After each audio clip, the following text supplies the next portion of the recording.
forget to subscribe my channel Hang Duk Mana Sas. Assalamualaikum, selamat datang lagi ke channel Hang Duk Mana. Mari kita dengar YB Rafini jawab. Kata MP Kuala Kerai, terlalu kerap kerajaan hari ini umum dahulu kaji kemudian. Sebelum tu saya baca sedikit dekat page Rafini Ramli. YB Kuala Kerai cuba nak kantuikan menteri tapi diri sendiri terkantui. Yang kata umum dahulu tapi tak kaji sebenarnya hanyalah pembangkang dan juga jenis kami nak buat tapi tak sempat.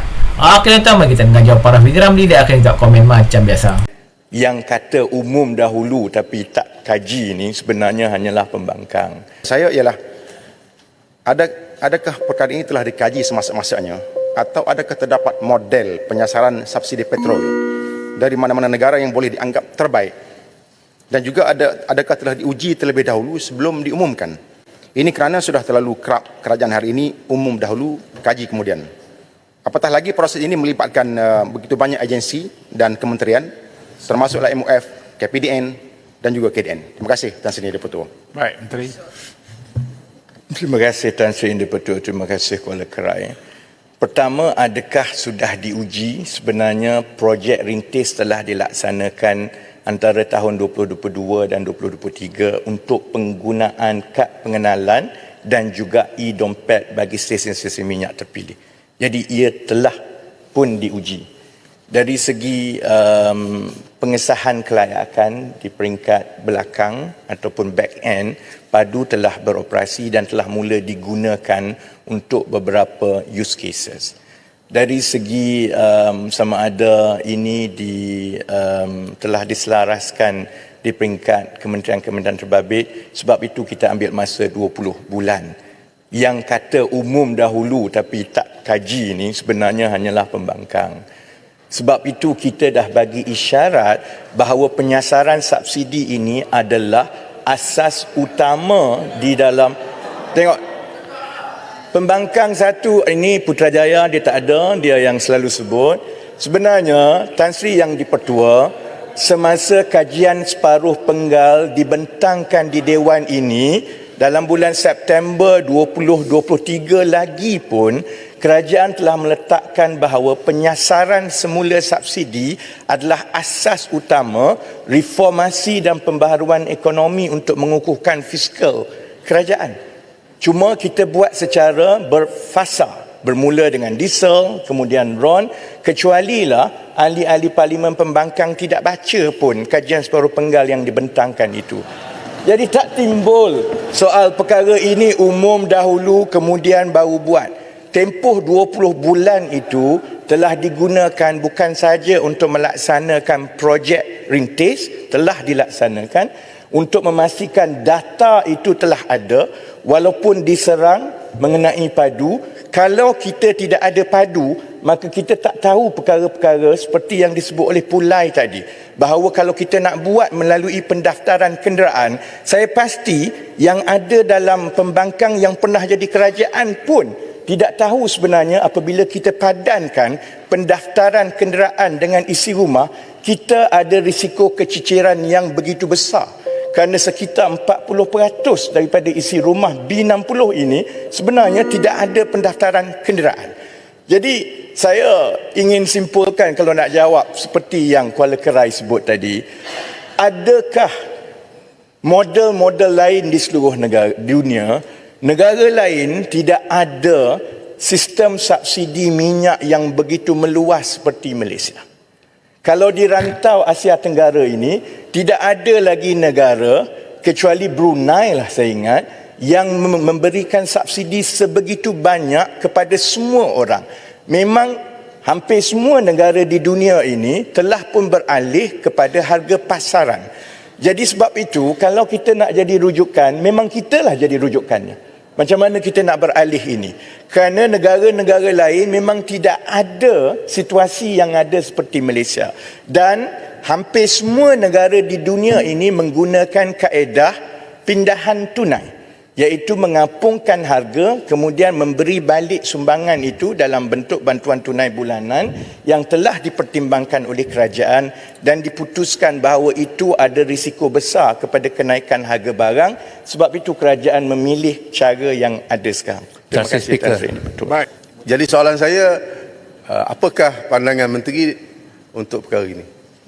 Baik, terima kasih. Terima kasih Tan Sri Yang di-Pertua dan terima kasih atas cadangan yang dibuat oleh Pulai. Dalam kita meneliti cadangan-cadangan terbaik untuk melaksanakan ini, ada beberapa perkara yang kita perlu ambil pertimbangan yang paling penting. Pertama, pertimbangan yang sering diberi perhatian ialah soal kesannya kepada kenaikan harga barang. Saya dah bentangkan semasa penggulungan tempoh hari minggu lepas bahawa dalam keadaan sekarang yang kita sama-sama sedang menangani kos sara hidup, perkara yang kita perlu elakkan ialah melonjaknya inflasi. Kerana kita telah tengok pelaksanaan GST dan juga pengapungan harga minyak bermula tahun 2015 itu telah menyebabkan antara tahun 2015 hingga 2018 kenaikan harga makanan dan inflasi antara 3 ke 7% secara berterusan. Kita juga mewarisi kenaikan inflasi yang mendadak semasa tahun 2021 ke 2022. Dan Dewan sedia maklum bahawa apabila inflasi itu naik, dia harga barang itu kekal di situ. Dan satu-satunya cara untuk kita menangani kos sara hidup ini ialah dengan memastikan kenaikan gaji itu lebih cepat daripada kenaikan inflasi. Semasa kerajaan membincangkan dalam tempoh 20 bulan yang lepas, semua perkara ini telah diperhalusi. Pertama, kaedah memberi bayaran tunai, iaitu harga dinaikkan tetapi dipulangkan balik dalam bentuk bantuan bulanan. Pertama. Kedua, seperti yang telah diputuskan oleh kerajaan menggunakan kaedah harga 2 peringkat yang melibatkan stesen minyak. Ketiga, sama ada boleh digunakan seperti yang disebut oleh Pulai ataupun sebelum ini air hitam, iaitu mengenakan levy mengikut pemilikan kenderaan. Saya ulas mengenai bayaran tunai. Secara umumnya, ahli ekonomi rata-rata mengatakan bahawa mengadakan bayaran tunai itu lebih baik kerana dia tidak melibatkan operasi di stesen minyak. Sebarang operasi di stesen minyak akan menyebabkan masalah operasi seperti yang Pulai sebut, iaitu untuk memastikan kelancaran pembelian minyak itu. Tetapi bila kerajaan melihatkan risiko kenaikan harga barang, kerana kita sedia maklum kalau naik sahaja harga minyak, itu akan menyebabkan inflasi itu walaupun tidak terkesan kepada peniaga tertentu, itu akan jadi alasan. Jadi keutamaan kerajaan ialah mengawal inflasi berbanding dengan kita kaedah-kaedah lain. Itu perkara yang pertama. Bersabit dengan cadangan Pulai untuk menggunakan levy kepada pemilikan kenderaan, Padu telah pun memadankan pemilikan kenderaan dengan semua pendaftaran kenderaan yang ada di JPJ. Saya boleh memaklumkan kepada Dewan bahawa secara kasarnya sekitar 40% daripada keluarga B60 itu tidak ada pendaftaran pemilikan kenderaan.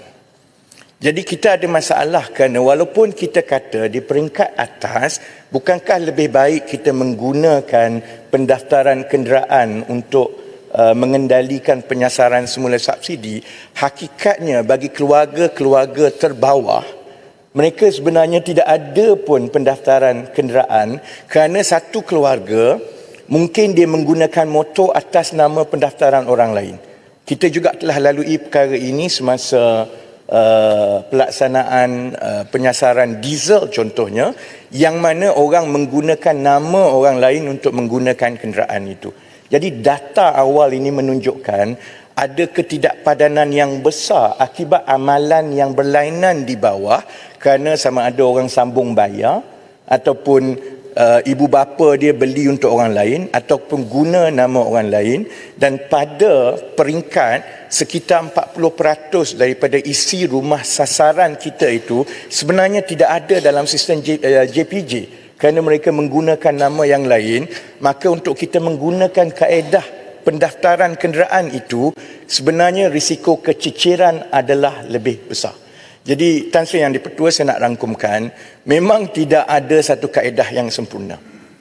Mana-mana kaedah akan melibatkan sedikit risiko dari segi masalah operasi, sedikit risiko penipuan, sedikit risiko dari segi kos, tetapi yang paling utama kerajaan meletakkan keutamaan mengawal harga barang dan mengekang inflasi itu mengatasi segala-galanya.